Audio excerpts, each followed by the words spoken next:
Friends, ovulation के बाद आप जो मैं इन सिम्टम्स को बता रही हूँ, इन सिम्टम्स को देख के ये अंदाज़ा लगा सकते हो कि अब आपका जो है प्रेगनेंसी हो गई है। देखिए फ्रेंड्स, जब आपका ओवुलेशन हो जाता है तो आपको ओवुलेशन से कम 8 दिन बाद और रिलेशन रखने से कम 10 से 12 दिन बाद और जो अगला पीरियड आने वाला है उससे 1 हफ्ते पहले, जो अगला पीरियड आने वाला है उससे 1 हफ्ते पहले ये सिम्टम्स आपको महसूस होगा।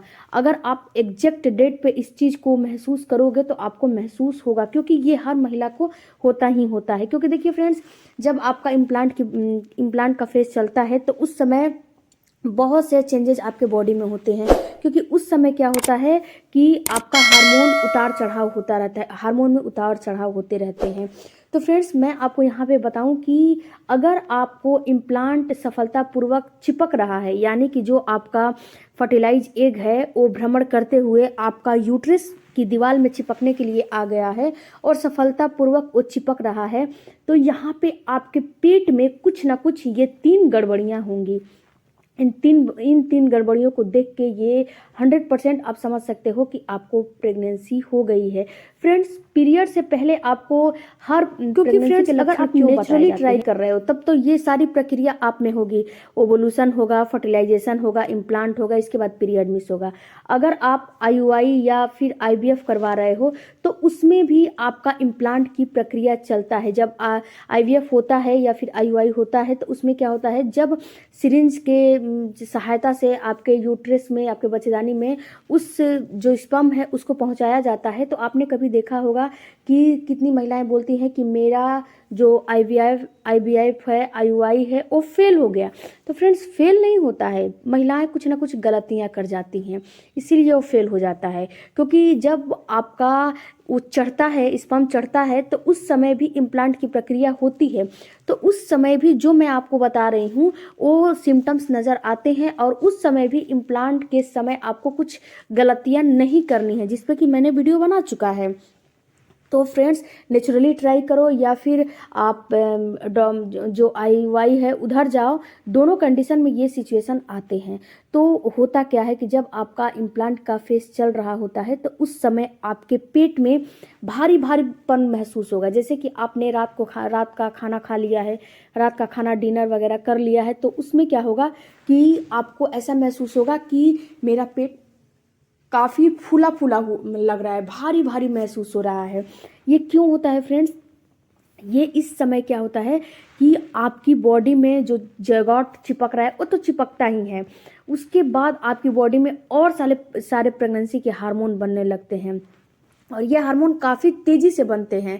एस्ट्रोजन, प्रोजेस्टेरोन, बीटा एसजीजी और भी बहुत सारे, एलएच हार्मोन हो गया, बहुत सारे हार्मोन बनने लगते हैं। इन हार्मोन की गड़बड़ी की वजह से आपको गैस, कॉन्स्टिपेशन भी बनने लगता है। आपको गैस बनेगा, कॉन्स्टिपेशन होगा, आपको कुछ खाने का मन नहीं करेगा, इसके साथ बहुत सारे सिम्टम्स आते हैं जो कि मैंने वीडियो बनाया है। तो फ्रेंड्स, इस समय आपका पेट भारी भारी फूला फूला लगेगा। इसके अलावा इस समय आपको कोई भी जो भोजन कर रहे हो, जो भी डाइट ले रहे हो, वो अच्छे से पचेगा नहीं। अगर आपने गलती से भी हैवी डाइट ले लिया तो वो उसको पचाने में आपकी बॉडी असमर्थ हो जाएगी। उसको जहाँ खाना 12 घंटे में पच जाता था, 5 घंटे में पच जाता था, उसको 24 घंटे लग जाएगा पचने में, वो पचेगा ही नहीं। तो इसमें आपको गैस बनेगा ही। जब खाना ही नहीं अच्छे से पचेगा तो गैस बनना स्वाभाविक है, गैस बनेगा, कॉन्स्टिपेशन होगा। इसके अलावा आपके गले में जलन होगा, सीने में जलन होगा।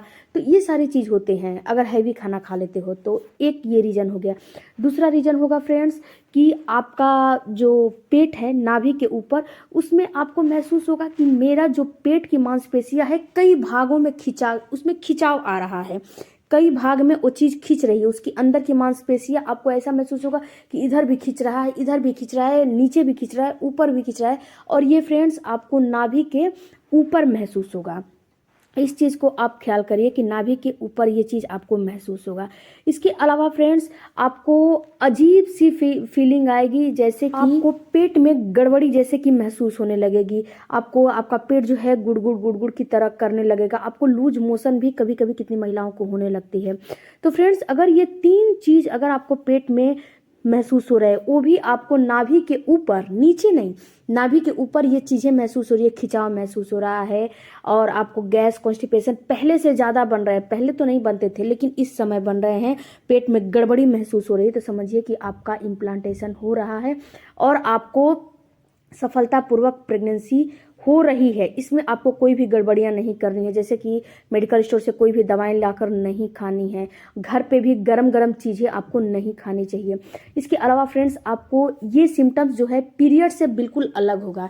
जैसे कि पीरियड में आपको पेट में जो दर्द होता है वो काफ़ी चारों तरफ होता है।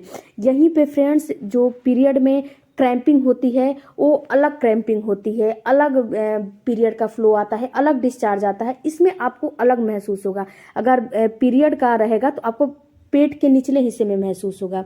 पीरियड का दर्द हो गया, पीरियड का, जैसे आप बोलोगे कि ये तो पीरियड में भी होता है, लेकिन ये पीरियड में पेट के निचले हिस्से में होगा। ये मेरी बात को समझने की आप कोशिश कीजिएगा। और ये जो मैं बता रही हूँ वो पेट के ऊपर हिस्से में महसूस होगा आपको, और ये ओवोल्यूशन के जस्ट 8 दिन के बाद महसूस होना शुरू हो जाएगा और रिलेशन 12 से 12वें दिन या 15वें दिन ये महसूस होगा। और जो अगला पीरियड आपका आने वाला है उसके 1 हफ्ते पहले, यानी कि इस मंथ आपका 10 तारीख का पीरियड आया था, अगले मंथ 10 तारीख को आने वाला है, तो उसके 1 हफ्ते यानी कि 2 तारीख या 1 तारीख को ये आपको सिम्टम्स महसूस होने लगेंगे, क्योंकि उस समय इम्प्लांट का फेज चलता है। तो रिक्वेस्ट है फ्रेंड्स कि आप कोई भी गलतियाँ बिल्कुल भी नहीं करिएगा। आप थोड़ा बहुत वीडियो देखिए और समझिए कि इम्प्लांट के समय क्या करना है। नहीं तो अगर आप IUI IVF भी करवाई हैं तो आपको लाखों का नुकसान हो जाएगा, और नेचुरली ट्राई कर रही हैं तो भी आपको निराशा ही हाथ लगेगी। तो इसीलिए आपको इस चीज़ को समझना पड़ेगा। फ्रेंड्स, आई होप कि ये वीडियो आपके लिए थोड़ा भी हेल्पफुल लगा होगा, तो चैनल को जरूर सब्सक्राइब कीजिएगा और कोई भी क्वेरी हो तो कमेंट बॉक्स में जरूर दीजिएगा। आपके सवालों पे जरूर जो है वीडियो बनाया जाएगा, आपके सवालों का जरूर जवाब दिया जाएगा। Thank you for watching, bye bye, take care, धन्यवाद। आप अपना ख्याल रखिए, थैंक यू।